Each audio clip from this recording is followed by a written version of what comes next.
Good afternoon, everybody.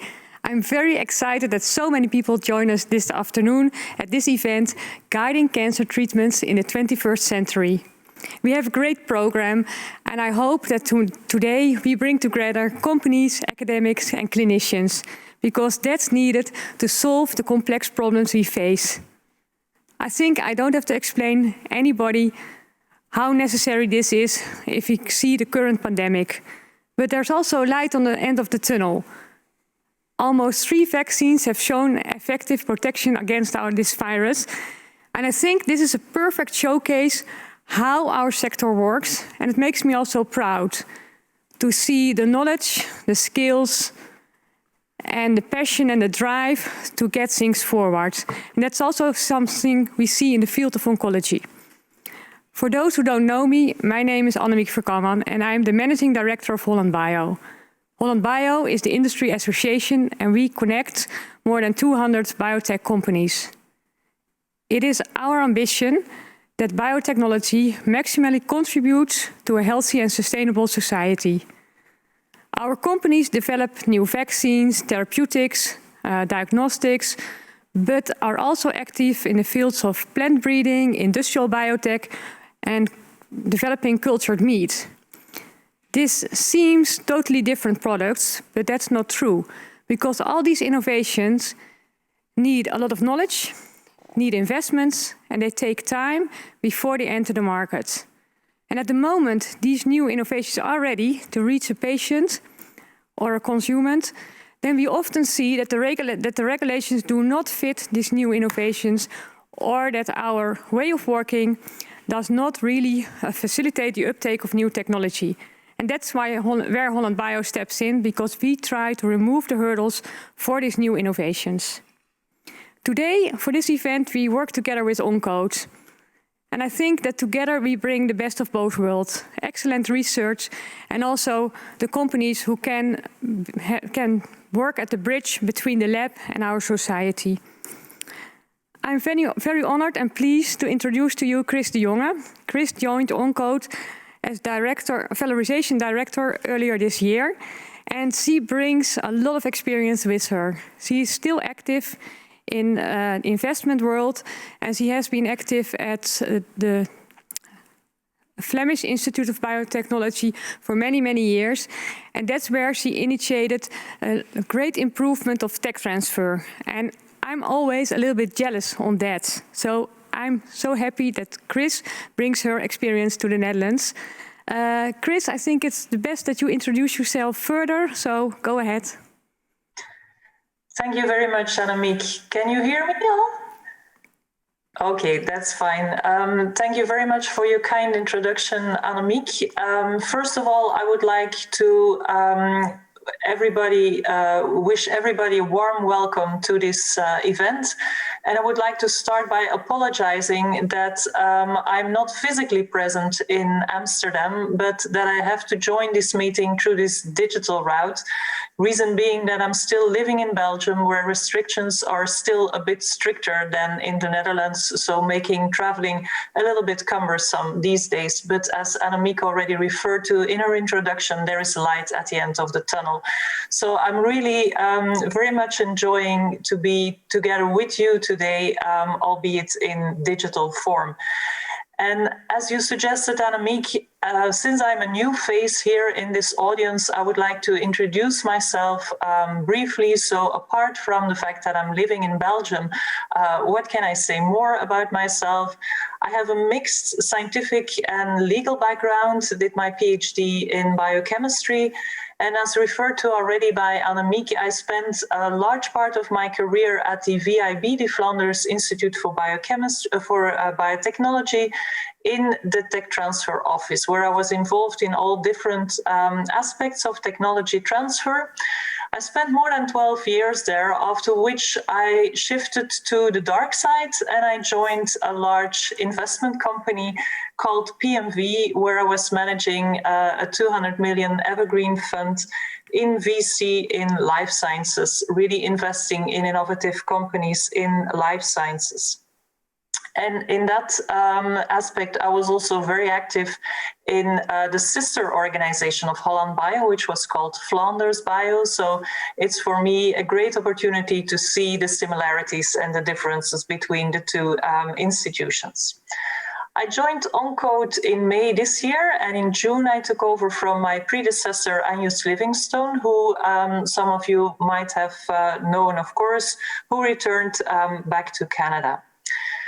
And for those of you who are not so very familiar with Encode Institute, I would also like to briefly introduce Encode to you.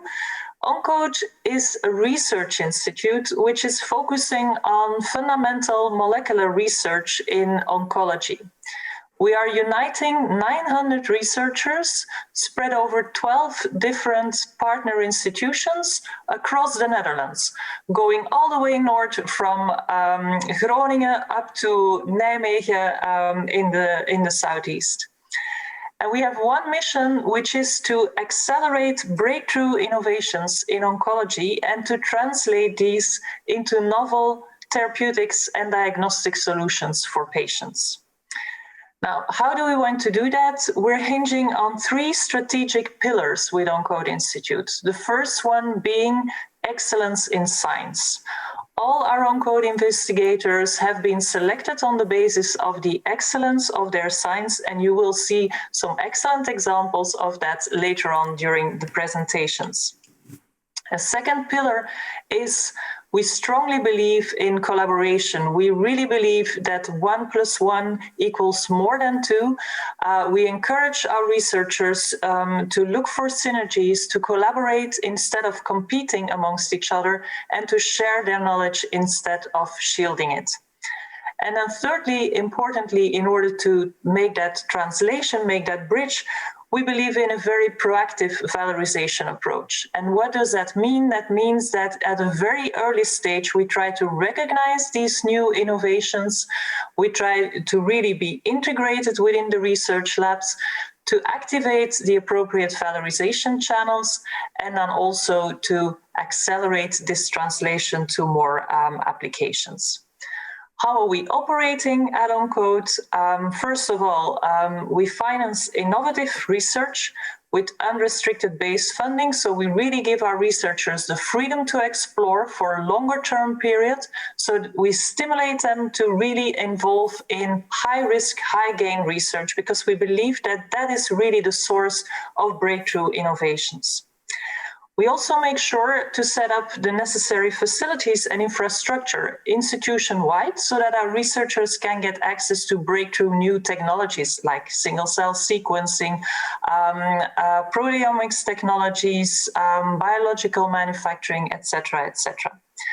We also have dedicated funding for de-risking our projects at a very early stage, either preclinical or clinical with first-in-human studies in our clinical proof of concept program. We have dedicated funding for valorization to protect our knowledge and to partner that with partners. And we even have a seed fund, which is the Encode Bridge Fund, which provides seed capital to startup companies. And you will hear an example of that later today as well. Now, being in a fundamental research institute with the ambition to translate these research results into tangible products and benefit for society and patients, it is inevitable that you need to partner and that you need to seek for partnerships with biotech companies, with pharma companies, with clinical centers, with research centers, either national and international as well. And it's particularly for that reason, because at Encode, we really wish to become an integrated part of this Dutch ecosystem, that we are so glad today to be able to join forces with Holland Bio and to really become a part of that network, of that life sciences network in the Netherlands. And for those of you who know us already, that's perfect. If you don't know us, please reach out to us, get to know us, visit our website at onco.nl, subscribe to our newsletters in order to know what we're dealing with, follow us on LinkedIn, reach out to our business developers. Yuva Os is today in Amsterdam. I would also like to take the opportunity to introduce our new managing director, Alain Kummer, who is also in Amsterdam today. And I'm really looking forward to meeting with you in person at a later stage. With this being said, I really wish that you can enjoy this very interesting program today, and I would like to return back to Annemiek. Thank you very much, Chris. Yeah, indeed, I also am a strong believer that excellent science and good tech transfer are the essential drivers for our sector. Before I announce the first speaker, I would I need your help because I can't see you, and that's quite unusual. But I would like to invite you to ask your questions in the chat and to interact with us. I think that's the way to get the most out of this event. And to practice a little bit with interaction, I would like to raise a poll. And the poll question is, in what way are you involved in the field of precision medicine? I think the poll is now online. We will have more polls this afternoon. And the chat is always open. And I also would like to point out that there is a networking opportunity during this event. And we saw online that there already were 100 people online before we even started. So I think many of you found your way already. And I can't see the results of the poll now. Is the poll already closed?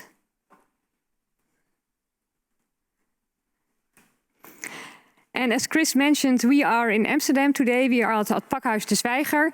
But I hope you at home won't feel left out because we are only here with the speakers.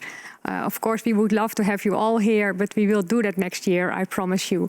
And there I see the results. Whoa, we have many people online who are or whose organization is really involved in the development of technologies and precision medicine. It's more than half of us. A lot of people are interested in medicine. And we also have people from the clinician side who will look to how to use and how to implement these technologies. So I'm excited about it. And the first part of this event will be dedicated to the researchers of Encode. We have 3 principal investigators here who will tell more about their research and where they are heading to. And after a break, we will continue with 4 companies, and then we will give you more information how we implement these kind of technologies and how we move on to the patient and the clinic. But let me first introduce our first speaker. I'm very happy that he is here. His name is Edwin Kippen. He is the scientific director of the Hartwig Medical Foundation, and he's also a professor of human genetics at the University Medical Center of Utrecht. And we see his quote already online. Edwin is convinced that a deep understanding of the molecular characteristics of a tumor is needed to select the perfect treatment for a patient. So Edwin, please go ahead and tell us how it works. Thank you. Thank you, Annemiek. And it's really my pleasure to kick off the scientific part of this meeting today. I actually wasn't aware that this quote was going to be shown, so you put me for a challenge. Let's see if I can get my presentation up. We start with a poll question. Do I have to do that as well? That's a surprise for me as well. Okay, well, we start off with a poll question, and then I go to my presentation. Let's do that, because that works better. Could we go back to the poll question? Or have I messed up the schedule now? Oh, 1 vote already. Is this still going to work? Can people still vote? Okay. So the question before I start my presentation is to ask you what you think about molecular diagnostics practices. My statement is they need to be changed to drive really good implementation of cancer precision medicine. And you have multiple options here. Yes, and this should be done as soon as possible. Yes, changing these practices need to be done, but it can also be done in a more targeted way. No, there is no need for doing this. Current diagnostics is actually adequate and can keep up with developments. I thought I had a 4th option, but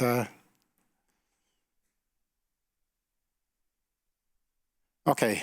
Well, if we look at the poll results, as far it looks like most people believe there should be changes in diagnostics, so that's good news. So I actually can't quit my presentation already, or it doesn't really matter if I reach the end of my presentation.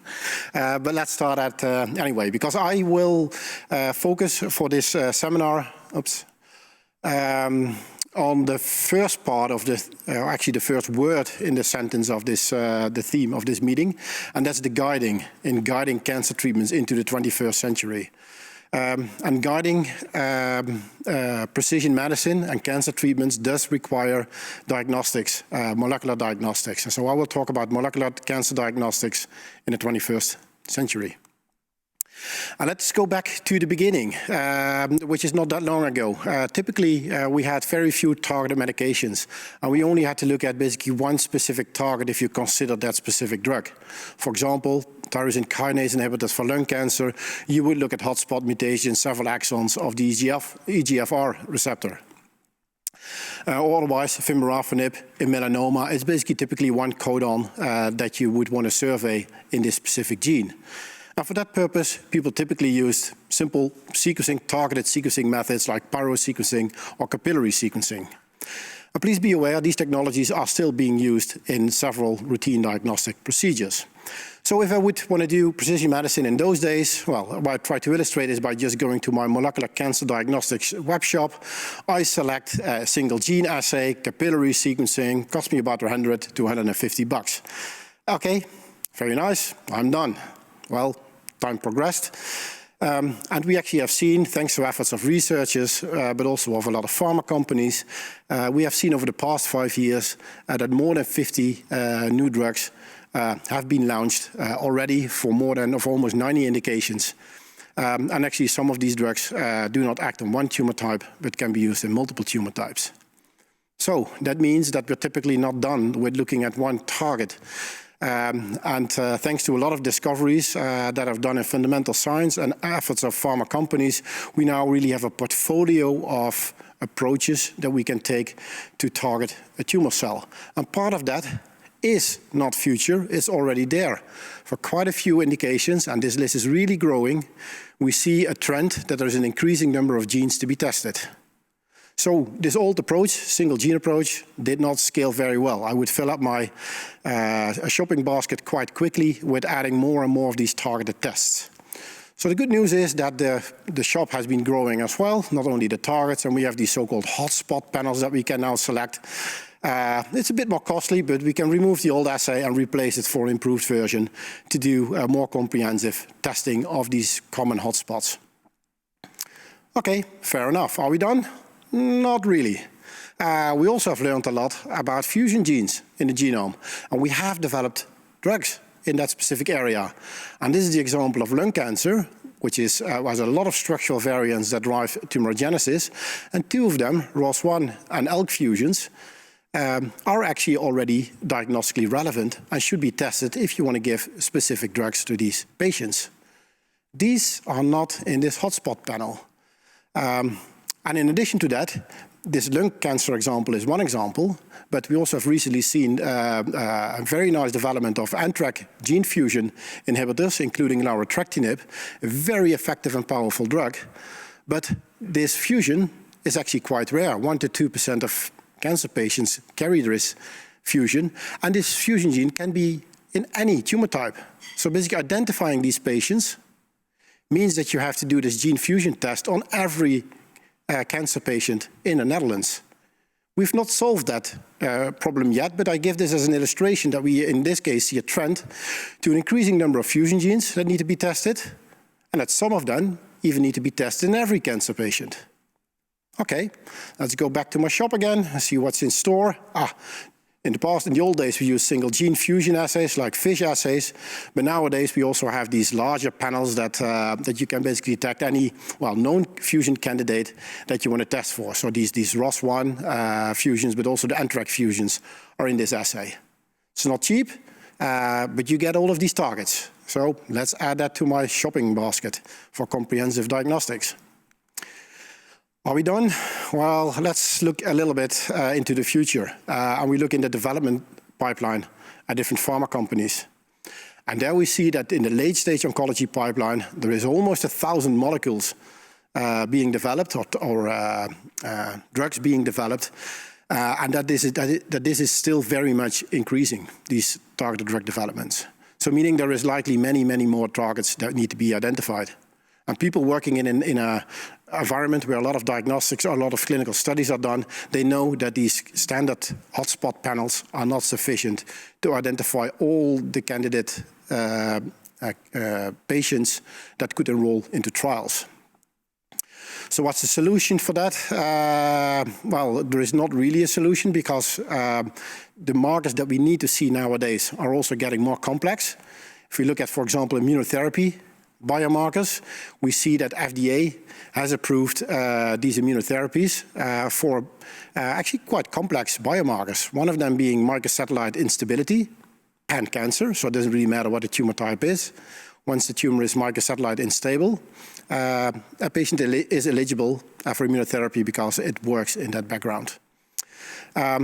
Simultaneously, we see for the same type of drugs that you do not necessarily have to have MSI, which typically results in high mutational burden, a lot of mutations in the genome, a lot of neoepitopes that can be targeted by the immune system. But just having so many mutations is already a criterion as well. So actually we want to measure that as well, the tumor mutational burden, to find the right patients for these treatments. So that's a new challenge. And we know this is coming to us. And for that, we again have to go to our shopping basket, see what the options are there. We have these hotspot panels. We could say we add an assay, just a simple old-fashioned assay for microsatellite instability. That doesn't measure yet the tumor mutational burden, but the good news is that companies have developed these standard assays, comprehensive gene panels with up to 500 genes now in it, that also contain aspects to be able to measure microsatellite instability, but also to do an estimate of the tumor mutational burden. It's not a direct measurement, but it extrapolates the findings to a number for tumor mutational burden. Okay, fair enough. Let's add that to our basket. Remove the old hotspot panel because we don't need that anymore. This should be then our shopping basket for comprehensive molecular diagnostics for the 21st century. Or not. So we also have more aspects that are relevant. We do know that drugs do not work equally well for every individual patient. And part of that is, again, genetics. This is the pharmacogenomics. How are drugs taken up? How are they metabolized? So how long are they stable? So sensitivity of drugs is determined partially by genetic determinants. We know that very well, and one very clear example, which is already used in the clinic, is the DPYD or DPD gene. It actually results, if you have a specific allele, in high toxicity and over-response to 5-FU-based treatments. And that can have very severe effects that you do want to avoid. So if you want to give this drug, it is strongly advised to do this pharmacogenetic testing already today. Well, the good news is that this is an existing test, so we can go back to our shopping basket, add a pharmacogenetic test, and this is a DPYD test. It's not that expensive, but let's be aware, the table that I showed you in the previous slide is much longer, and it's very likely that this list is going to grow of number of pharmacogenetic markers that we need to test in the future. Okay, nice. We're getting complete, I guess. Or not? Because we also know this, part of a cancer can have a genetic history, can be familial. So from our estimates, it looks, and from other groups as well, it looks like that about 7.5% of cancer patients have a germline cancer predisposition mutation. So this may not necessarily be relevant for treatment, but it can, of course, have relevance for future developments, but also family consequences. I said it's not really relevant for treatment. That's not completely true. This is one of these developments where the FDA approved actually olaparib, a PARP inhibitor, for germline BRCA-mutated metastatic breast cancer. So hold on. So we have to do germline testing as well if you want to be complete in diagnostics. So we do see a trend of the importance of germline diagnostics also in cancer and oncology. In some cases, this is actionable. So let's add that to our basket again. Let's get back to the shop. The good news is germline testing for BRCA1, BRCA2, that's the relevant part, is available. Multiplexed germline testing. It's again not very cheap, but it's very important if you want to be complete. Okay, done, I guess. Well, not really, and especially if you look into the future and also in recent research, we do find that actually with these BRCA mutations that we're now measuring, we actually don't want to measure the BRCA mutations only. Actually, what we want to measure is homologous recombination deficiency, because that's where the PARP inhibitor is basically, the working of that drug is basically based on. So we actually want to know what, if a tumor is homologous recombination deficient, not just the BRCA mutated genes. We and others have done research into this, so you can basically use the BRCA tumors as a learning system and look for characteristics that are shared in these tumors, and then use these characteristics to go to all tumors and try to identify other tumors that look like these BRCA-ness tumors, which are then there's also likely homologous recombination deficient. And if we do that, that's a complex machine learning. And in this left graph, you see a lot of patients. You see them in a complex principal component analysis. You start seeing patients grouping together in these clouds on the bottom. Those are the BRCA, known BRCA mutant tumors, but also other ones that share the same characteristics. And we actually see that about 50% of all relevant patients that are homologous recombination deficient are missed by standard diagnostics. So we want to be able to use this technique shown on the left to identify these patients and give all of them PARP inhibitors. Of course, we need to prove that this works, so it needs a clinical study to validate that these patients are all more responsive than a control group. But it's very clear, this is an illustration of developments in the field that molecular biomarkers are getting more complex, and that you sometimes need composite biomarkers that you want to test. Good. That means let's go back to the shop and see what we have there. There it is, complex biomarkers. But if we try to select that one, well, here it says out of stock, but it actually means these tests are not there yet. They are not developed yet, so we don't have assays, and we are not set up to deal with these new developments with the technologies that we have at hand. So, and we should also be aware that the examples that I showed you now are just part of the developments. The current situation is definitely not the end. I hope not, because a lot of patients are still dying from cancer, so we need better treatments. We need to do better in the future. And for that, we need more and more tools for treatment. So, developments that are coming to us as well. We need to be able to probably predict properly new epitopes that are generated by the tumors to basically drive vaccination type of approaches. HLA typing is, for that aspect, important. Non-coding mutations, we typically now only focus on the part that we understand best, the coding part of the genome, but what's happening in the rest, regulation, etc. So this is all coming to us, and without any doubt, it's going to contribute to future developments on treatment as well. So, if we want to develop assays for each individual purpose that I showed you also in the previous slide, then we keep stacking tests, and the basket of tests is going to fill up quite quickly, and the costs are rising a lot. You see, I think we're above 3,500 euros already with this simple selection that we could or should do already today for cancer patients. In addition to that, we have choices to be made in molecular diagnostics. Do we start all these tests all simultaneously, or do we do them subsequential? And that will be a balance between costs of these assays and turnaround time. Quite often we have limited amounts of biomaterial available for testing, so can we actually do all these experiments in parallel? Is there enough material? And then the question is, how do we keep these tests up to date all the time? There's many things you have to manage in your lab to basically keep running. And then it's also the question, how I'm now going to decide which test I'm going to test for which tumor type and which patient. Well, we at Hartwig Medical Foundation is that we don't have to keep following this route, and that there is a solution in technological developments, being whole genome sequencing. And that we are able to step away from the old dogma, one drug, one biomarker, one test, to basically one test for all biomarkers and all patients. You just do one thing. and that's a whole genome sequencing test. We started off about 5 years with that concept to really implement it and drive that to clinical implementation. And this is a sort of an approach starting with a fresh frozen biopsy and a blood control. So we do tumor normal pair sequencing to 100x sequencing depth for the tumor and 35x for the blood control. A lot of data processing with eventually a patient report that should help guiding therapy choices in the clinic. This is now set up as a running workflow and is extensively validated and actually brought into ISO accreditation environment. So this is not a research-only test anymore. This is a clinical-grade whole genome sequencing workflow. I will not bore you with all the details and the nuts and bolts behind the scene, but it's very important to, if you want to replace all these assays, that we can detect all types of variants in the complexity of the genetic makeup of a tumor.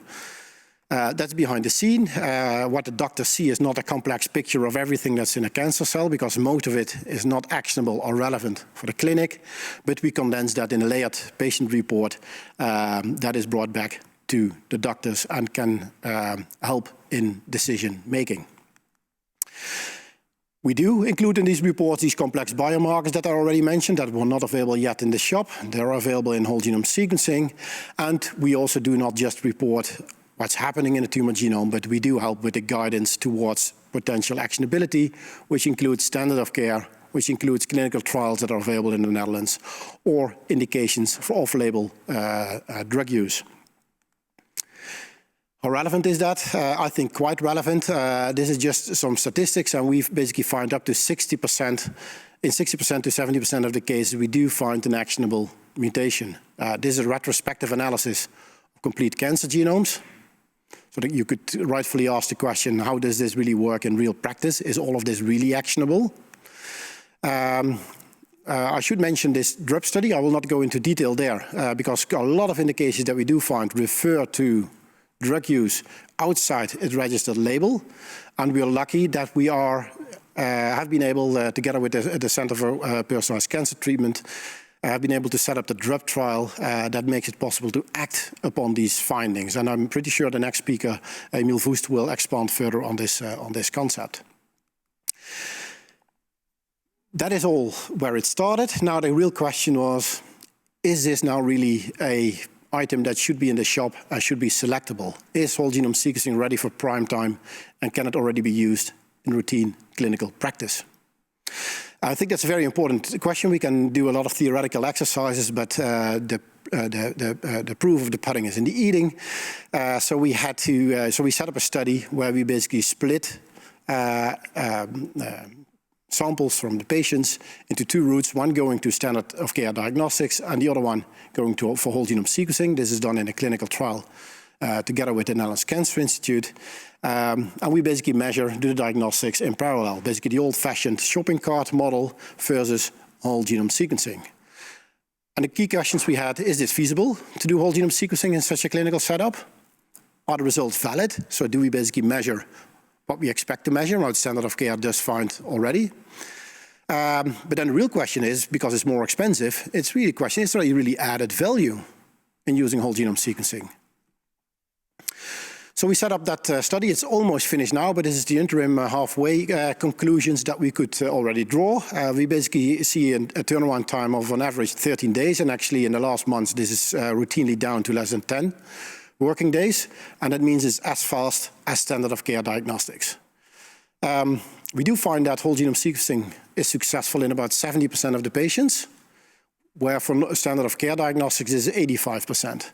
And this discrepancy is caused by the fact that we need sufficient tumor cells to be present in the biopsy to do sufficiently sensitive measurement. We're working on improving these numbers and hopefully get this above 80% soon. About validity, yes, we actually do find virtually all biomarkers found in standard of care. So it works as well as our current tests. However, we do find in 70% of the patients, we do find additional actionable biomarkers. And the patients that are not even tested molecularly in routine care, we've tested quite a few of those as well, we find actionable biomarkers in 60% of the patients. So I would say this is quite significant. difference to our current practice. We also followed up a little bit. This is a recent study, so we have not have this absolutely complete. But in 26% of the cases, we do find that patients have started a treatment which was exclusively observed with whole genome sequencing. So they otherwise would not have started that specific treatment. Of course, you can ask the next question, is this successful and do they survive longer, etc. Relevant questions, but difficult to study on a short term. So, check, I would say, in terms of feasibility, validity, and utility, and ready for prime time. So, meaning we could replace the many different tests in our shopping basket with high cost, with just a single item in the shop called whole genome sequencing. And with that, we are ready with a good solution, a sustainable solution for molecular diagnostics in the 21st century. Advantages, in summary, for using whole genome sequencing: just one test for all DNA-based biomarkers. No priorities to be made because of limited amount of material, time, or budget. One test for all patients, so we don't have to think what test I'm going to start for this cancer patient. No, all cancer patients could get the same test. It's future-proof, because we can quite simply add novel DNA-based biomarkers because we have measured everything with this whole genome sequencing. We just don't report everything because it's not clinically relevant, but we can simply add it by changing a bit of our code. And on top of that, also from a research perspective and drug development perspective, whole genome sequencing does provide an ideal instrument for patient identification, for clinical trials, and for novel drug approval routes. It's quite easy to identify specific subgroups of patients. And on top of that, and I'm a fundamental researcher as well within the Encode Institute, this also provides a lot of valuable information important for research and for improving care for future patients and for biomarker development. Because let's be clear, what we're doing today is not good enough yet. And that is the last part that I want to finish up with. That is because we do not use this whole genome sequencing data to make a report and bring that to the hospital, but we also build up a database that we enrich with clinical information and that we make available for research. And using that database, which is worldwide unique by now, it's used by a lot of people, it's free of use, access controlled mechanism. I used in more than 150 studies already by a lot of international researchers. And we do hope that information and results from that research is basically cycling back rapidly, quickly, efficiently to the patients that we see today and end up in these patient reports. So this database is a key element in a learning care system to improve care for future patients as well. With that, I would like to end with the acknowledgement, because a learning care system and all of this work is not a simple team's effort. This is a joint effort done in the Netherlands by a lot of organizations, doctors, nurses, researchers that work together on this agenda. So no names on this slide. Of course, specific attention for the patients that have collaborated in the early phases in the studies that made all of this possible. And with that, I would like to end with just a quote about basically my personal opinion on 21st century diagnostics, molecular diagnostics, or you can read it for yourself. And I would be happy to take questions from here.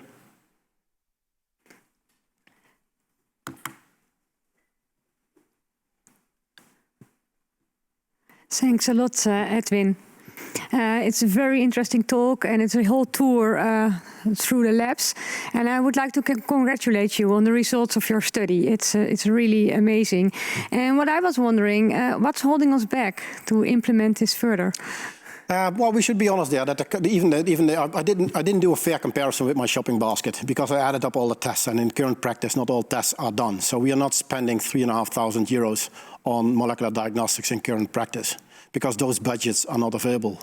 And that also means that even with the steep decrease in cost that we are now seeing also for whole genome sequencing, which in a few years we have been sort of halving from €4,000 to approximately €2,000, it still doesn't fit fully in the current budgeting and cost structure of diagnostics in labs. And that is because the budgeting is not keeping pace with the developments in the field. So we have to work on that, and that's unfortunately a bit slower process than the technological developments allow for. But we see these two things now converging. So we see that we need to spend more money on molecular diagnostics, and we see that we can decrease the cost of these more complete molecular diagnostics. So whose decision is that to spend more on diagnostics? Oh, you have half an hour extra? No, we have a complex system on making decisions on what is used as standard of care. Yeah. Okay. I have one question from the public. It's Marit Hebley. I happen to know her because it's my colleague. She says, "Hi Edwin, thank you for a very interesting presentation. The tests that you have added to your shopping cart, are there already standard of care in the Dutch hospitals?" You answered it already partly, I guess. It is available. As I said, it's an accredited, ISO-accredited test, so it's a certified environment, and it can be used and ordered. And there is a growing number of hospitals that use it on individual basis, and the first hospitals are now considering to use this more routinely for a broader group of patients. And especially indications like cancers of unknown primary, where you have a large unmet need. In principle, you have no registered treatments because all of them are on a specific tumor label. That's an indication where hospitals are now basically seeing an unmet need, where current diagnostics is not set up for sufficiently, and where whole genome sequencing can already quickly make a difference. So that might be an indication that is quickly embraced by many hospitals as a routine environment to start using whole genome sequencing. Mm-hmm. Thank you. I have another question. I think we have time for that. Pronam Sharma asks, and I read it, so if I understand your conclusion right, if we find a new biomarker specific for a type of cancer, you can incorporate it in your database, and with your whole genome sequencing kit, it can be used for patient-report diagnostics. I'm not sure if I understand the question completely, but in principle, the one example that I showed you with this homologous recombination deficiency, there we used the database to come to a new biomarker that was developed as a biomarker just in a sort of research setting, and then the software code that detects this biomarker can also be applied to an individual patient and is now used at a single patient level and is appearing already in the patient report and is reported back to the hospitals and can be used for stratifying patients toward a specific treatment. I'm not sure if that answered the question exactly, but... It's hard for me to see, so yeah. I can't. So if it didn't, please come back in the chat. Then we'll try to solve it.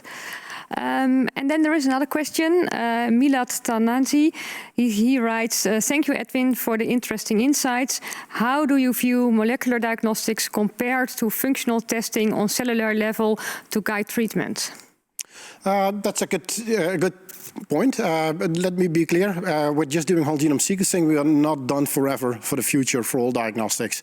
There is much more levels and much more complexity. I would only argue that this is a technology that's already today, as in my, which is still on the slide shown and quoted. This is already existing technology which we do not optimally use yet and with which we can make a big difference. And of course, for example, this scarring method that I showed you for homologous recombination deficiency, that looks at the history of a cell, what happened in a cell in the past, and does not necessarily reflect the characteristics of the cell at the moment of treatment. So for those specific cases, it could indeed be complementary to look at what are the characteristics at that moment of the cells that you're treating. But we should be aware that any test directly done on a piece of tissue that should be living and should be cultured and should be incubated with drugs is a bit more complex than putting a bit of material in a test tube. Let's say it's sort of a COVID-like test that can be scaled quite easily, and that's a bit more a challenge with ex vivo tissue-based functional testing. So meaning like it's less scalable, but it is complementary and could definitely be quite important for specific indications to add that on top of it and to make space for that in the shopping basket as well. Thanks a lot. If I look at it, oh, I see. I got some technical directions. Just a second, please. I think it was the sign to move on. That was exactly the idea that I also had, so thanks for the heads up. Edwin, thanks again. Normally we would give you a large, huge applause, of course. I just do it on my own. Thanks a lot.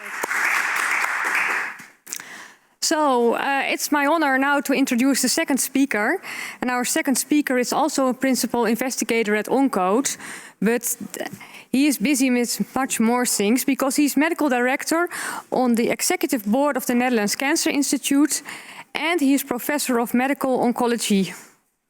Emil Voest. He also was one of the initiators of the DRUP studies. It has been in the news quite a lot. And the core of the study is to look at approved medical treatments for cancer and to look if there are any off-label indications. The study is very successful so far, and I think it's one of the ways to go. So, Emil, the floor is yours. Thank you very much. And it's a pleasure to be here, although it would be nicer to be able to see everybody. I'm really missing that. But this is a nice environment. So let's get started. So first with the poll question, and I think it's more of an add-on to Edwin's recent talk, whether extensive genomic testing will improve care for either all patients, patient with metastatic cancer, patient with rare cancers, or patient who exhausted all treatment options. So please take your pick, and then in the meantime,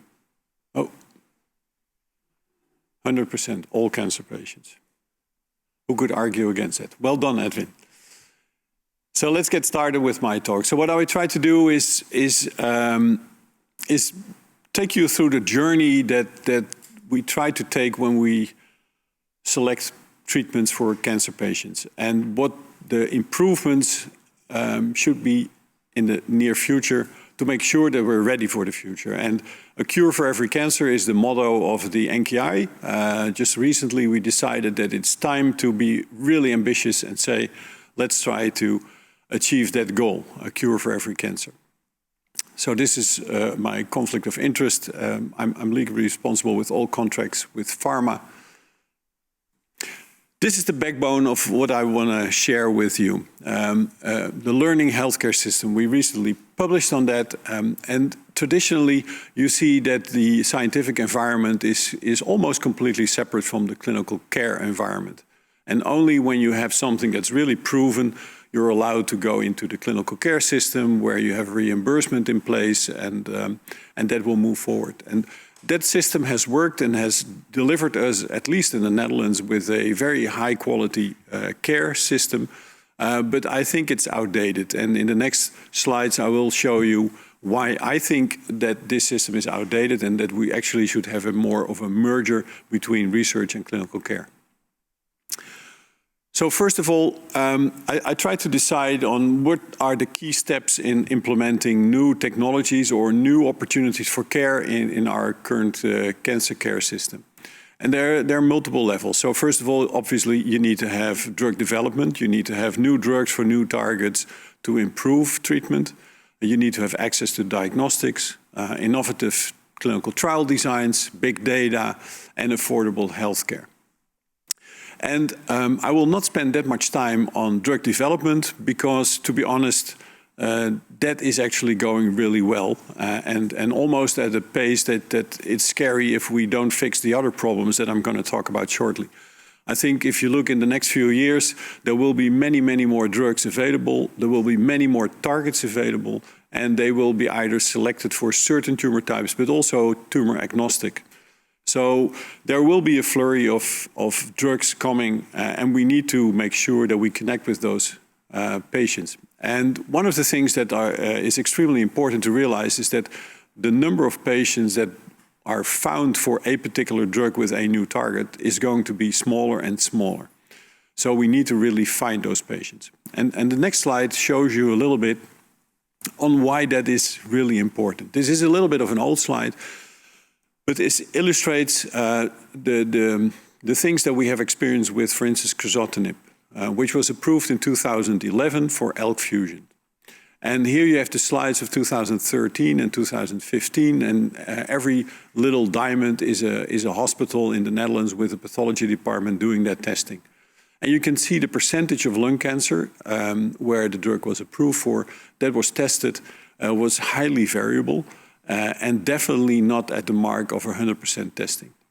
And this is really, for me as a medical oncologist, really cumbersome because this means that the zip code where you live in, the hospital that you go to determine whether you have the suboptimal, optimal, or not even the best care. And we need to fix this. Really, we need to fix this. This is, I would say, not the best slide of my presentation, should have removed it, but I want to illustrate here that people with rare cancers, which by definition is 600,000 patients that have that cancer, and it's about 25% of all cancers, those patients are under treatment simply because there are no diagnostic tools available, it's not in the system, there are not many clinical trials going on. And I come back to the drug trial to show you that that was an unmet need. So also for those patients, the diagnostic opportunities need to be similar. Otherwise, we get an enormous disparity of clinical care in the Netherlands.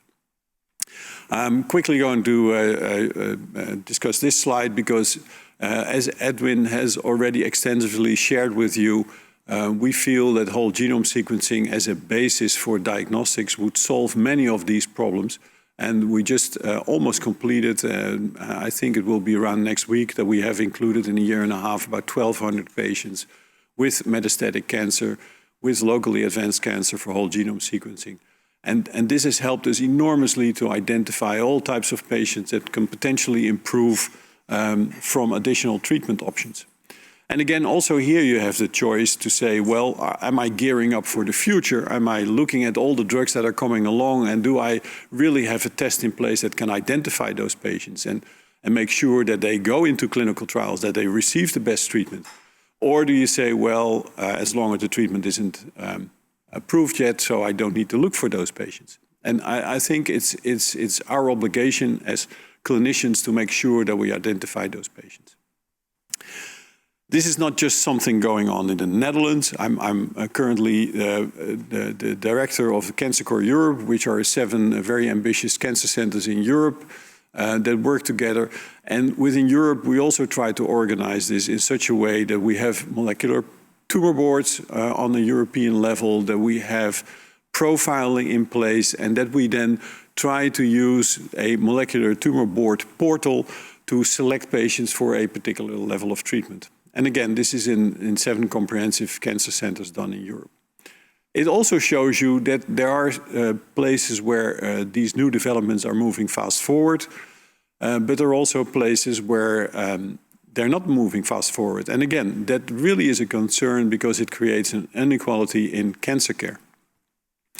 So when it comes to access to diagnostics, I would say there are early signs that things are moving the right direction. But overall, I would say access to diagnostics is really a problem, and we need to fix that really quickly. So then the next question is, are we able to find new trial designs? Where traditionally you had randomized clinical trials where you would compare arm A and arm B, and you would have a huge number of patients in each arm, and then say, okay, this treatment is better than the other. That is not of this time and day anymore, because simply the number of patients are very few. And once you have found those patients, the treatment may be very effective. So innovative trial designs are highly needed. And this is actually my question. Are we able now to, or are we ready to turn back the clock about 250 years? So it's always good to talk about the science of the future. But in 1747, there was a Scurvy Trial already. And I think overall it had about 17 or 18 patients that were divided over 8 arms. And in the end, they figured out that vitamin C would be a great cure for scurvy rather than all the other options. And I think this is also the way forward now with finding these very few patients with genetic aberrations and performing new trials which aim for a high impact. And one of these trials is the drug rediscovery protocol. You can see the complexity of these trials where you have multiple drugs involved, you have multiple cohorts, you have a genomic aberration per tumor type, and then slowly you build up whether a drug is active or not in a certain setting. And the reason for selecting a tumor type with a genetic aberration is because we don't know yet whether all genetic aberrations function at the same level in every tissue context. So it could very well be that a genetic aberration in for instance, colorectal cancer would have a different effect than in ovarian cancer. So that's the reason why you don't want to miss any signals by just piling up everything under one indication. So this is the design of the drug rediscovery protocol. I'll come back to that shortly. This is something that we do in Cancer Core Europe, the basket of basket studies, where the drug trial was more focusing on drugs that we already had on the shelf that were approved for a certain on-label indication. But now we find all these targets outside this label.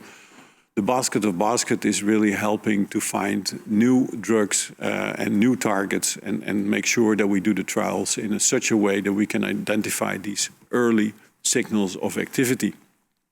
So the basket of basket study is also more of a platform where the number of baskets is virtually endless and the number of drugs that we can add is also virtually endless. And that combined with the molecular tumor board provides great opportunities. So then coming quickly back to the drug rediscovery protocol, because there are a couple of features built in the protocol that we're very enthusiastic. And if you look at the workup, patients in this case with metastatic disease are going through the diagnostic procedures. Then you have your molecular profiling. And then within the molecular tumor board, we do the profiling and we see if there's any match with one of the, in the meantime, we have about 35 drugs.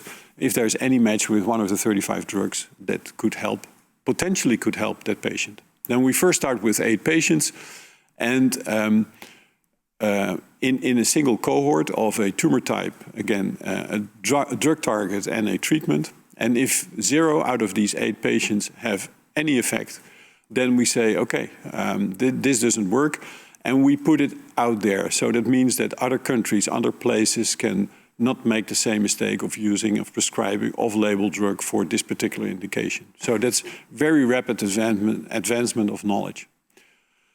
Suppose that we then find 1 or 2 or 3 patients in the first 8 that benefit from that treatment. We expand to 24.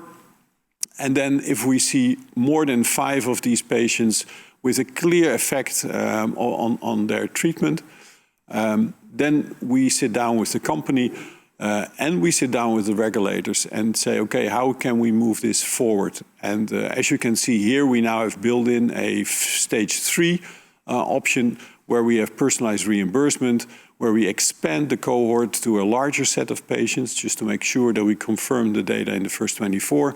And then in that particular case, the first 4 months are paid by the pharmaceutical company, and after 4 months, if there's any benefit, the payers take over the financing. So that's really good, and that has helped now, for instance, to have checkpoint inhibitors, nivolumab, for MSI, when EMA hasn't even approved that yet. So that is a great opportunity.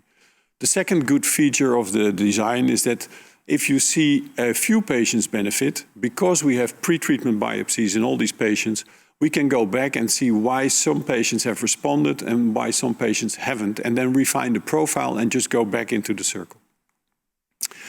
And these are the type of genomic alterations that you find, and you can readily appreciate that the diversity of the targets where we have drugs for and that we find in this based on either panels or whole genome sequencing.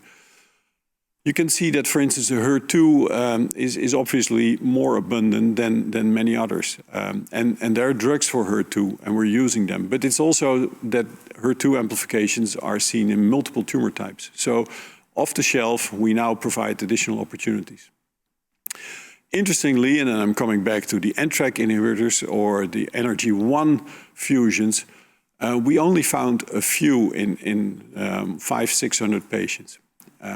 And we have really good drugs for that. So if we don't look for these patients, those patients will miss out on the opportunity. So that's another emphasis that we really need to structure our data sets. Then something that has not been published yet, olaparib is a PARP inhibitor, and we selected a cohort of 24 patients with BRCA-mutated tumors, and we found a clinical benefit of almost 60%. And then when you zoom in, then you see the added value of whole genome sequencing that we have been doing for all these patients, because we noticed that if you don't see the HRD signature, then it doesn't make sense to give the treatment. If we have doubt about a certain BRCA mutation or an aberration, and you don't see the signature, it doesn't make sense. And if you would have taken out those patients, we actually level up our success rates to over 70%. So this helps to really understand, to select patients, and that will not only help our care system, but definitely the patients. And secondly, in some patients where we found the signature and we had the homozygous deletions in BRCA, we also saw that there were a couple of other very strong drivers identified. And that may open up treatment opportunities for combinatorial approaches, where you see that some targets are actually also compensated by other strong drivers. Everything really important to collect this data, to share that data, and make sure that we improve on this data.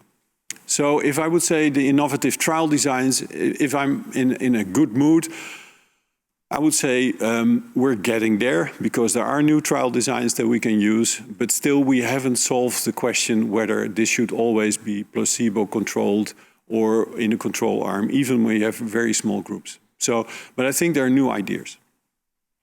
So then we're switching gears to big data. So big data infrastructure, are we ready? Absolutely not. Do we need to get this in place? Absolutely, and we need to invest heavily in that. And also with a vision that this data will end up giving us affordable healthcare, because that's the last part. There is an increasing disparity not only in the Netherlands, the zip code type of healthcare, but also in access to drugs compared to other European countries. And this has reached, sorry that this is in Dutch, but this was on the front page of newspapers a while back, by an analysis of the Erasmus MC, Karen de Uyl, who said it takes longer and longer to have drugs on the market.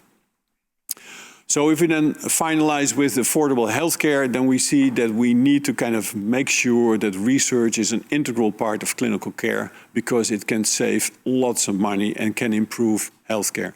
Not only by a revolving fund, for instance, by not allowing patients to be treated for a year, when it also is possible to do it 3 months, simply because the trials were designed for a 1-year period, and you could save that money of not treating for 9 months and put it back into a revolving fund that would fund other types of trials that could help us improve care. We need to invest in the data infrastructure, because that can prevent overtreatment, can select and identify patients better for treatment. And we should also allow early funding of investigator-initiated clinical trials. So look at the efforts of now we're giving 1 or 2 years of immunotherapy, sometimes in the adjuvant setting, whereas sometimes you could even argue that 6 weeks pre-treatment or pre-surgery would do exactly the same. Imagine what you save there. And then finally, there should also be an upside that if you bring drugs to the market very early on, obviously there should also be a reduced drug pricing for that, because we need less investment to bring it to the market. So I would say affordable healthcare, definitely lots of room for improvement there. And in the end, you only see 2 green boxes ticked and 3 red. So that means that there is a lot of work to be done, and we need to do that together. And Encode Institute would be a terrific example how we already work together. But actually within Europe and with the hospitals, we need to join forces. So these are my conclusions. Unique opportunities to improve cancer care. I truly believe that a cure for every cancer is not within years, but it's reachable if we really combine our efforts. We need to make sure, for our patients' sake, as a medical oncologist, you can imagine if you see patients, this is really important to seize these opportunities. And every patient deserves the same opportunity. It should not matter which hospital you enter. And we should rethink our infrastructure and our approach to developing new drugs and introducing them in our healthcare system.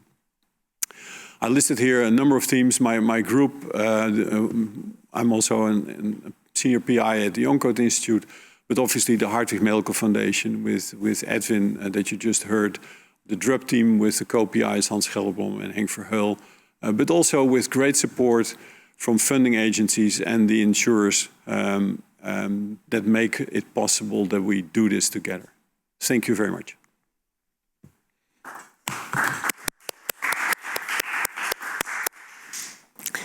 Thanks a lot, Emiel, for this overview. I think it's very interesting how you combine drug development, diagnosis, big data, trial design, and affordability, because that's the case. We have to tick all the boxes to be successful.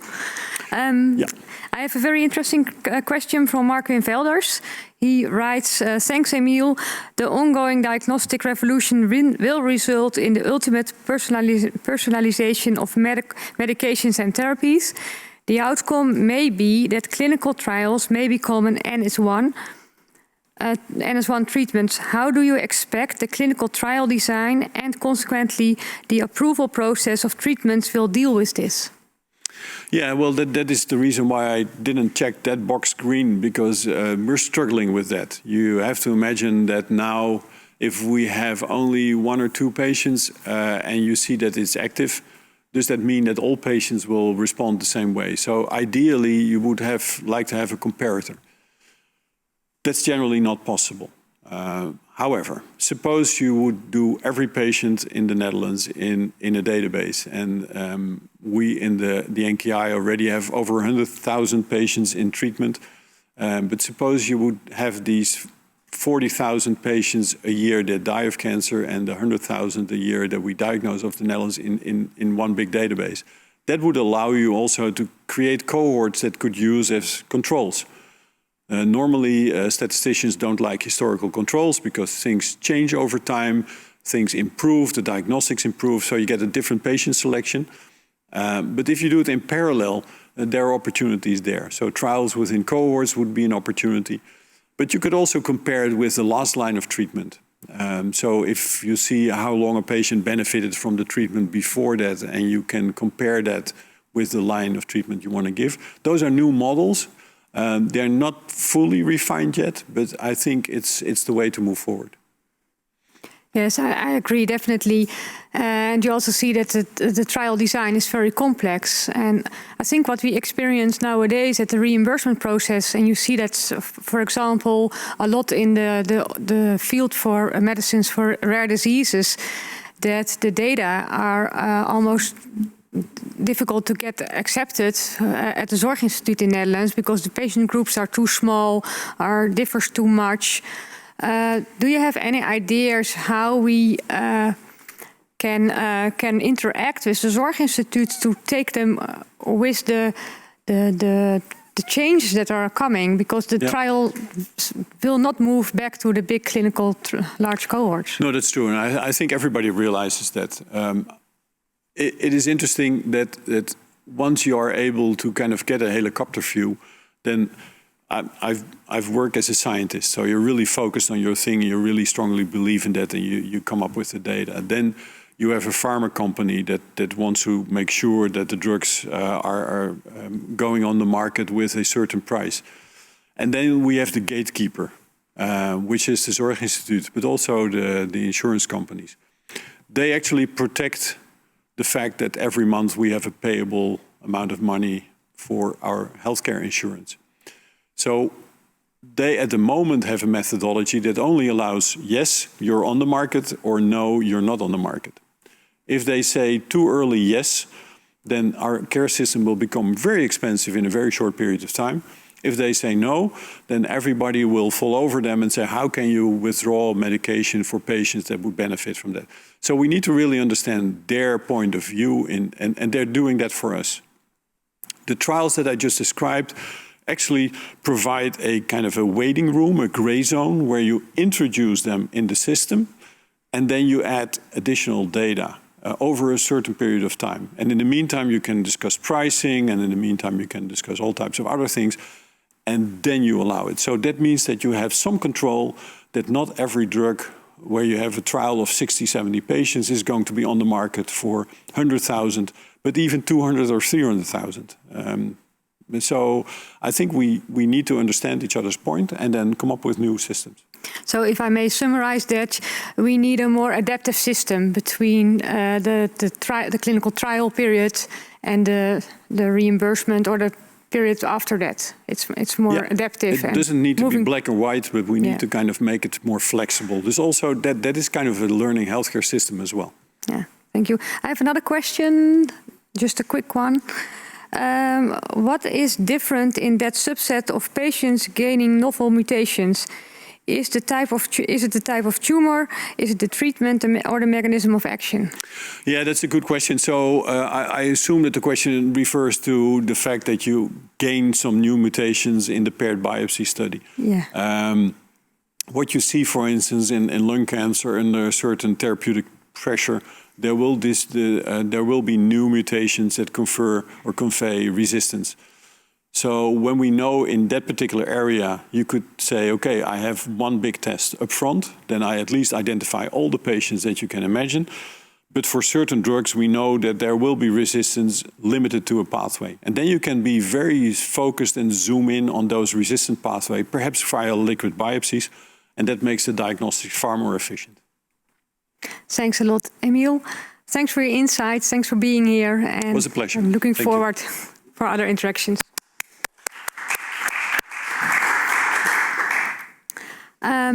Let me introduce the last speaker of this part of the event today. And our last speaker is Jeroen de Ridder. He's also principal investigator at Encode. Jeroen is an expert in bioinformatics, and he leads a research group at the University Medical Center in Utrecht. And you can see his quotes. Jeroen is convinced that every scientist should think about their science and their societal impact. It's really a quote I love, and that's why he founded his own company, Cyclomics. Jeroen, please inform us about everything. Yes, thank you very much. Yeah, so today I would like to talk to you about Cyclomics, which is our effort to really deliver ultra-sensitive sequencing of cell-free tumor DNA. And we do that in order to address two very important challenges in cancer diagnostics. It's on the one hand, monitoring of patients that are undergoing treatment in order to give clinicians information on dose escalation or the requirement for dose de-escalation, maybe switching of treatments altogether. And on the other hand, after a patient is seemingly successfully treated, often recurrences occur, and you would like to know these recurrences as soon as possible. And that's why it's important to start to monitor for these recurrences. And this requires you to very frequently assess tumor burden, and this means that the more traditional assays that we have at our disposal, such as MRI scans, CT scans, and needle biopsies, may no longer be suitable, and that's why the field is now really rapidly moving to liquid biopsies, which allows very non-invasive assessments of tumor burden. So we are interested in detection of cell-free tumor DNA, and this DNA is the result of cells that die. Cells die as a result of apoptosis or necrosis, and in that process they shed their DNA into the bloodstream. Now tumor cells, they also die and also shed DNA in the bloodstream, but tumor cells are characterized by mutations in their genomes. So a very small fraction of molecules that you will find floating around in the bloodstream will actually carry these mutations, and the trick is to detect them. And that is a little bit of a game of Where's Waldo. And the reason I make this comparison is that just like Waldo, cell-free DNA is relatively small. They're molecules of around 145, 150 base pairs in length. And there's only a very tiny fraction of the molecules that carry a specific mutation. So you have to imagine that if you look at a single vial of blood, that somewhere in the range of between 10 to a couple thousand unique molecules are in that vial that carry a specific mutation. So what we need is extremely sensitive detection methods to identify these tumor-derived cell-free DNA molecules, which are, of course, also preferably cheap, fast, and a point of care as well. That's also a desire. And this is why we turn to this an Oxford Nanopore sequencer. It's a state-of-the-art sequencing device. They're really small. They look a little bit like a stapler. But it's a very, very powerful sequencing device that entered the market a few years ago, and we built something on top of this platform. It uses a completely different way of sequencing, namely it pulls DNA through a protein nanopore, and it measures the current through the pore, which then using deep learning models, it can transform into the DNA base sequence. And this allows you to measure very long molecules. So that's a big difference with the current state of the art. It allows you to measure DNA sequences in real time. And it's very small and very cost efficient, because the capital investment that you need to buy these machines is next to nothing. You can essentially get them for free. You basically only pay for the consumables. It's a little bit the razor blade model that they follow. So it's a very, I think, powerful way of sequencing.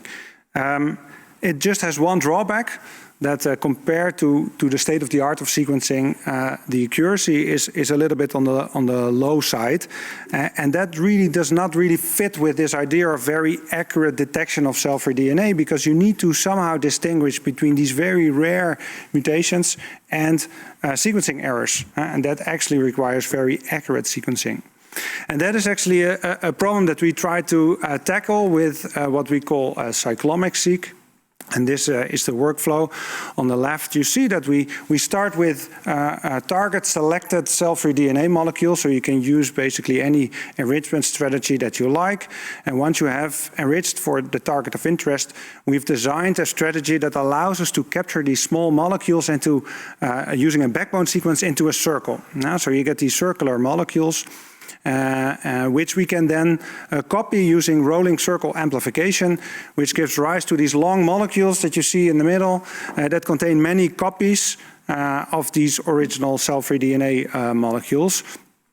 So these are long concatenameric molecules that are then very well suited to be measured using nanopore sequencing. So we essentially pull them through these nanopore sequencers, and we get the result.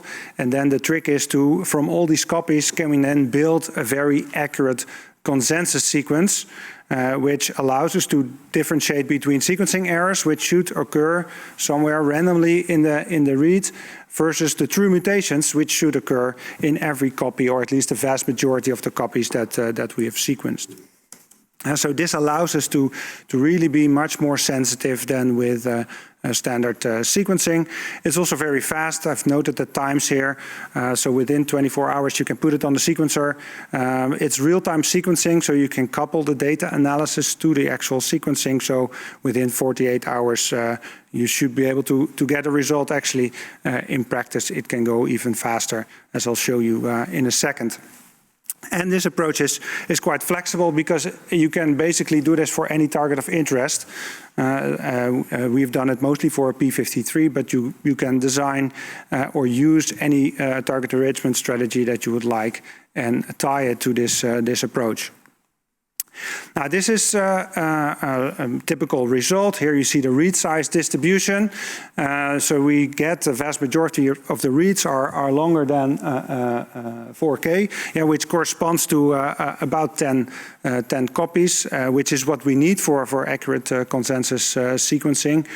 In the middle you see, a typical read where you really see this alternating pattern of insert, the molecule of interest, versus the backbone. It's a sequence that we designed. So you see insert, backbone, insert, backbone. Unfortunately, not all the reads look so beautiful, and we see a lot of the reads that you see at the bottom of the slide. And that's why we actually went through extensive optimizations procedures of this protocol to get it working better. And that's what you see here. So here I plot the number of inserts versus the number of backbones. So what you would hope to see is really a strong diagonal, indicating that there's really this alternating pattern of the insert and the backbone. And you see that in version 1 that was pretty much absent.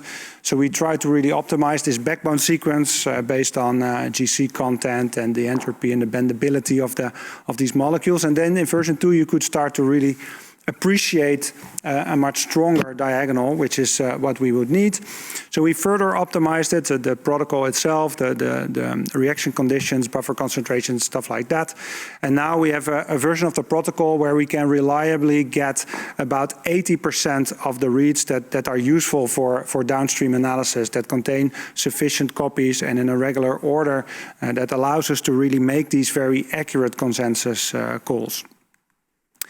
Now, how do we make these consensus calls? So I'm a bioinformatician, so I always like to say something about that.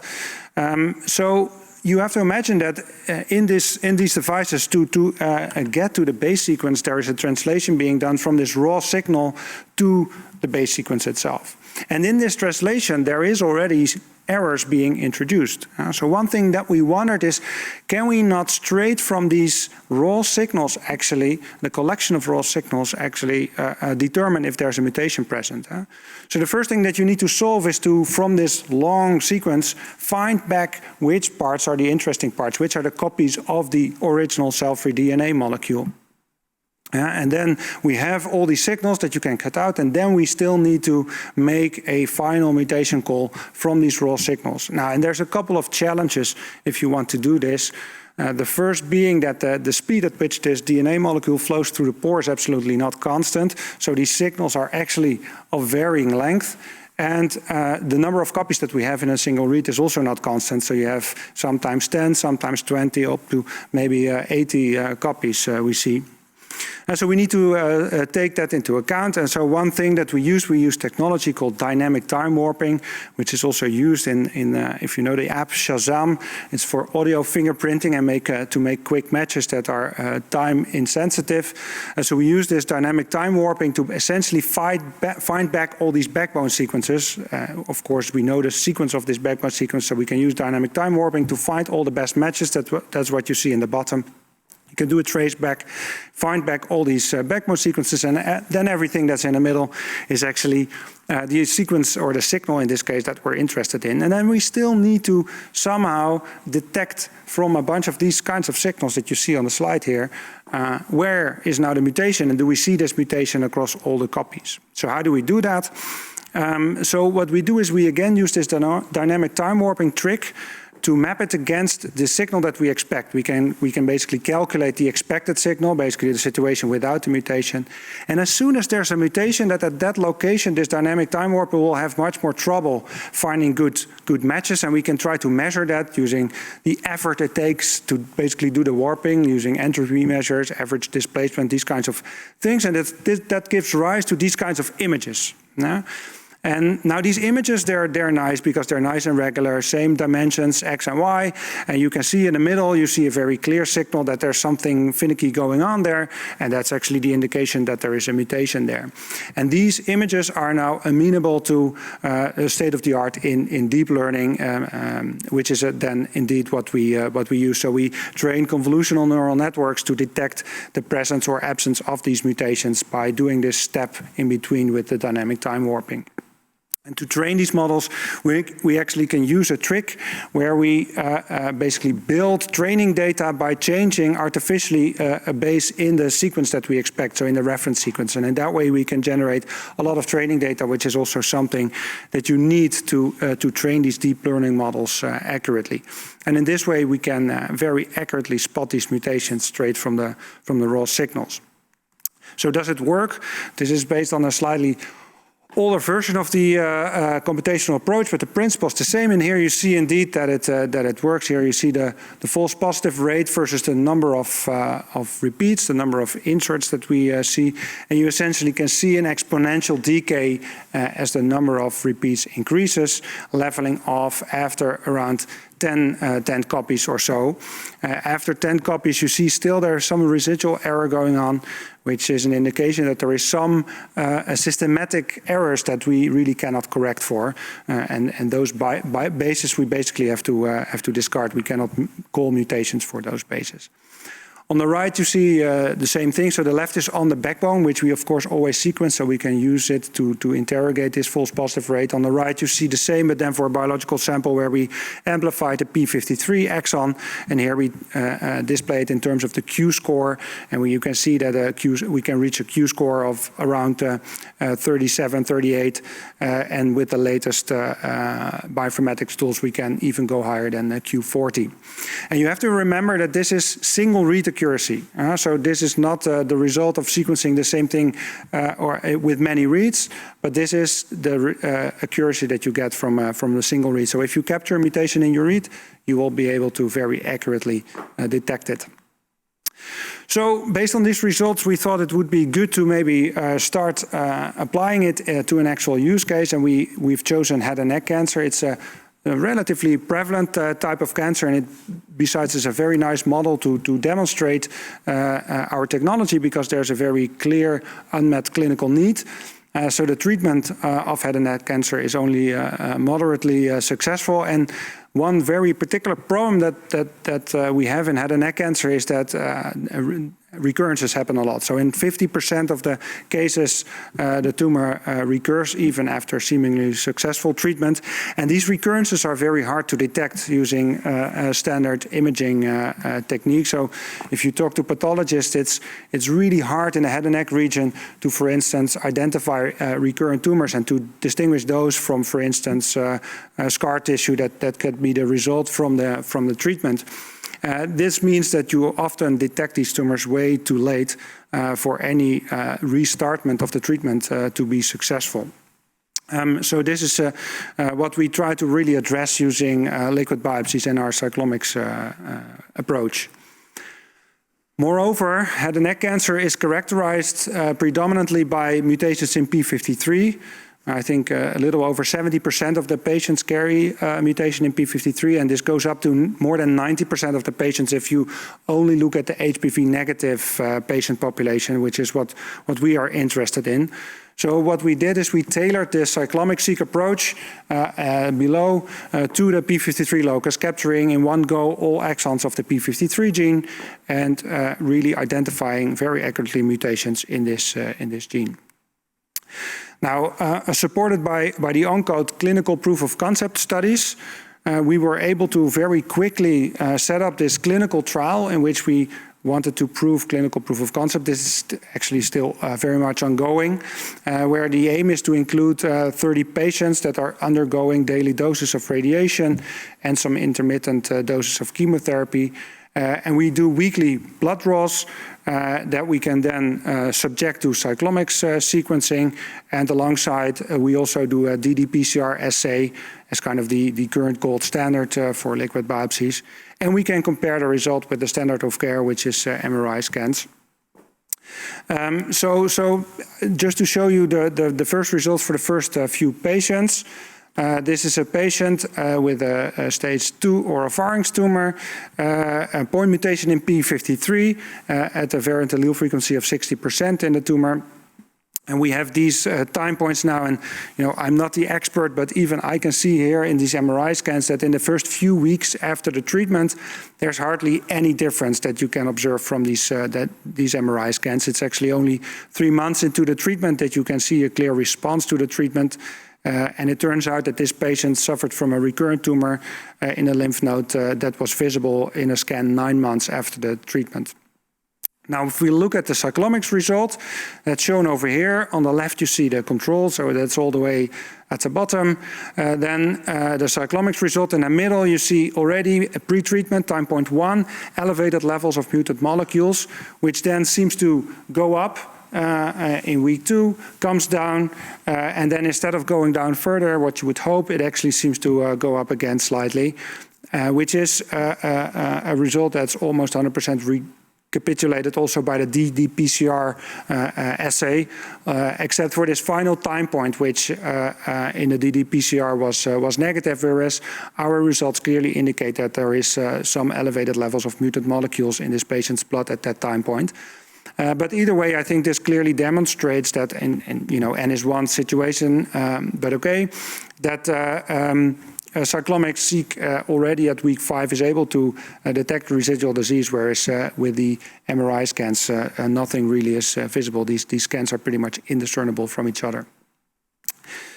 This is a second patient, a stage 4 tumor, also a mutation in the p53 gene. This is this time a deletion, which we can, of course, using the same assay also pick up. And the reason I show this is not so much to show the time and the result across time, but also to show the speed at which we can get to the sequencing result. So this patient sample was positive, but on the right I plot the sequencing result as a function of the sequencing time. And you can see that already after a couple hours of sequencing, 3, 4, 5 hours or so, we have ample evidence to suggest that there is positive molecules in this patient's blood. So we can actually, it's a real-time sequencing, so we could already decide to stop sequencing and provide the result back to the clinic. Now, in the final few minutes, I would like to, just as Edwin also addressed, the importance of genome-wide, is to tell something about some efforts that are ongoing in the lab to really try to see if we can make this cyclomic assay also suitable for genome-wide assessments. And in principle, that should be no problem, right? So instead of doing any target enrichment, we can just try to capture whatever we find in the blood, capture it in our circles, do rolling circle amplification, and sequence it. And with every molecule that we sequence that carries a mutation, we can actually be almost certain that it is a true mutation because we have such high accuracy. And we basically started with the question, so what can we measure if, in this way we can get 10% of the somatic mutations straight from blood? What can we do with that information? First of all, does it work? This is a very recent result showing that if you just do this approach, you get coverage across the complete genome, which is, I think, a very good sign. It's just a matter of now really upping the sequencing depth to make sure that we capture enough of the mutant molecules to get to this approximately 10%. But once we capture a molecule with a mutation, we can be sure that we actually call the mutation as well. This is a comparison with the Illumina sequencing of the same sample. You can see in two anecdotal situations in this case, that at the top you see the Illumina sequencing result. The mutation is in all the reads, and we capture the same mutation now in consensus in a single read. So what can we do if we capture 10% of the somatic mutations? It's a question that Alex in the lab really looked at. And one of the questions that we asked is, can we then, for instance, classify a tumor type? Yeah, and this is a study that we were involved in where we leveraged whole genome sequencing from a tumor bulk. So this is the PEACOCK data. We also applied it to the Hardwick Medical Foundation data set, actually. And you can see that on somatic mutation profiles, genome-wide somatic mutation profiles, we can actually do a pretty good job classifying tumor types. So this is for several tumor types, the F1 score in a radar plot. And you can see that we can reach easily 80% up to 90% accuracy for most tumor types. Now, what if we go to a liquid biopsy setting where we supposedly have only 10% of the somatic variants, and the results are unfortunately terrible? Yeah, you see a huge reduction in the classification performance, which in the middle you see the green curve goes even down if you also include a little bit of noise from germline variations that you're inevitably also going to capture. Now what Alex did is asked, okay, can we now solve this from a machine learning perspective? And she tried 3 different tricks. One is a data integration trick where we not only look at the genome-wide profiles of the mutations, but also looked at the trinucleotide frequency of these mutations. So that's the scars that also Edwin mentioned in the beginning, and try to really integrate that also with cancer driver gene information. And on top of that, of course, also the original mutation profiles. We did some filtering, SNP filtering for known germline variations. And we did a data augmentation procedure where we try to artificially increase the training data of the machine learning model by resampling from this whole genome sequencing data. You can essentially do this infinitely number of times, and in that way generate a lot of training data, which is exactly what you need to train these deep learning models. And this is now the final result of the final model. And you can see that we can almost 100% recapitulate the result that you would get from the bulk sequencing, which I think is extremely promising. And ultimately, it's the goal to then couple these kinds of machine learning models to detection methods such as cyclomics-seq that try to measure mutations straight from a blood sample. All right, so this technology that I explained, we're really trying to put this now in the hands of patients by spinning out a startup company, which we call Cyclomics.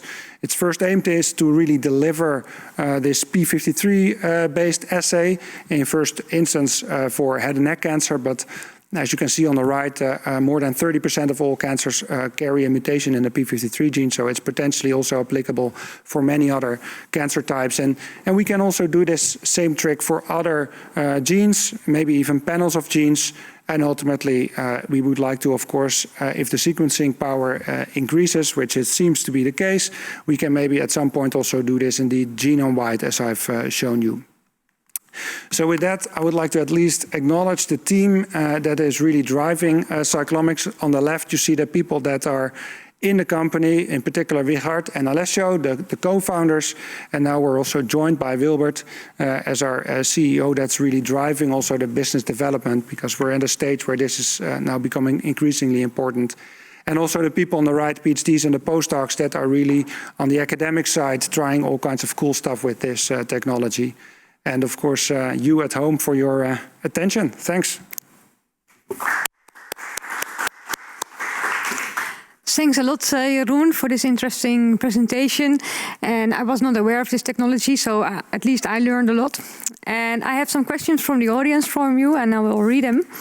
The first question is from Dorothy, John, Robert. I'm not sure if that's one person or it's a group or team effort, but...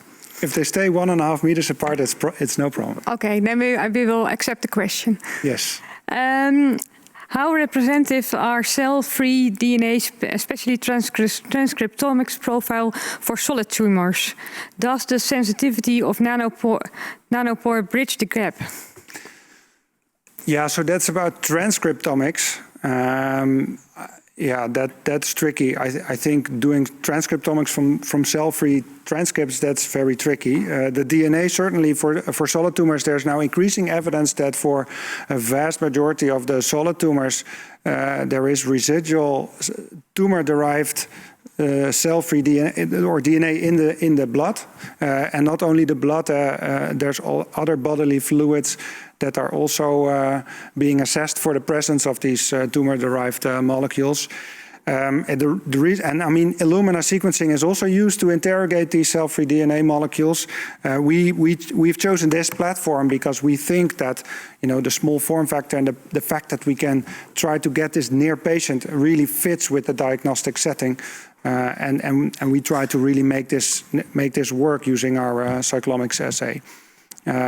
Yeah, so but I think for the majority of the tumors, there's clear evidence that there is cell-free tumor-derived DNA. I think the other question, you might have answered it already partly, but it is from Maurits van den Nieuwboer. Interesting approach, Jeroen, he writes. How does cyclomics technology fit in the whole genome sequencing story of Edwin and Emil? Yeah, so I think, although Emil alluded to this, if you want to do this really frequently, I think needle biopsies are out of the window, right? You cannot get a weekly needle biopsy.